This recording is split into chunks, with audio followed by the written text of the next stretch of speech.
നിന്നെ പെണ്ണ് കാണാൻ ആള് വന്നില്ലേ? വന്നു. നിന്റെ വീട്ടുകാരങ്ങോട്ട് പോയില്ലേ? പോയി. കല്യാണം നടത്താമെന്ന് നിന്റെ ചേട്ടൻ സമ്മതിച്ചില്ലേ? സമ്മതിച്ചു. ചെറുക്കൻ വന്ന് നിന്നെ കണ്ടില്ലേ? കണ്ടു. നീ ചെറുക്കനെയും കണ്ടില്ലേ? കണ്ടു. എന്നിട്ടാണോടി നീ വീണ്ടും എന്നെ കാണാൻ വന്നിരിക്കുന്നത്? തെണ്ടി.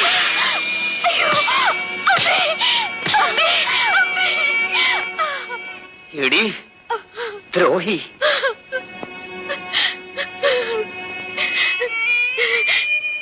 ചേട്ടൻ ചോദിച്ചതിനെല്ലാം ഞാൻ അതേ എന്നല്ലേ മറുപടി പറഞ്ഞത്. ഒരു ചോദ്യം കൂടി ചോദിച്ചിട്ട് എന്നെ തല്ലാമായിരുന്നല്ലോ. ഇത് കൂടുതൽ നീ എന്താടി ചോദിക്കാനുള്ളത്? ഞാൻ ആ കല്യാണത്തിന് സമ്മതിച്ചോ എന്ന് ചേട്ടൻ ചോദിച്ചില്ലല്ലോ. ശാന്തേ, നീ? ഇല്ല ചേട്ടാ, ഞാൻ സമ്മതിച്ചില്ല. നിന്നെ പെണ്ണ് കാണാൻ ആള് വന്നില്ലേ?